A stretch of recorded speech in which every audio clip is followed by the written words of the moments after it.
Welcome to Proclaim, a presentation of the Catholic Diocese of Alexandria. Join us as we journey together through the Scriptures revealed to us by God. Good morning and welcome to Proclaim. The story of Jairus' daughter is now very quickly coming to its surprising climax, at least for those around, not for the reader who's familiar with the story. But sometimes we have to try to put ourselves into the setting that's being described and set aside, at least partially, what we know about the way it will end. And so, having entered into the child's room, Jesus again does something very unusual.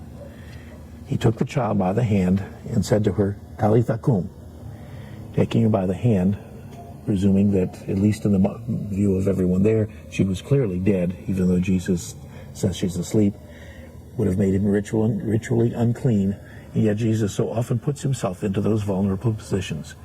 We saw in allowing the woman with the flow of blood to touch him, that was equivalent of that. The fact that now touching a child is again there. The fact that Mark does something that is somewhat, again, characteristic of him.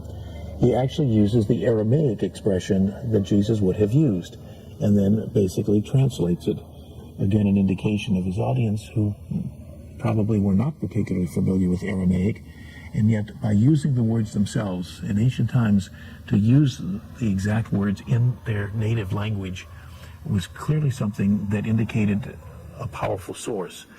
Whether in the mind of Mark it was almost like a magic chant of some sort, probably not to that degree, but nevertheless, the fact that he gives us that, not only here but elsewhere, is again an indication that he wants to make Jesus' words have the power that they would have had when he spoke them, but also then explains their meaning. This program was brought to you by Antoon Enterprises.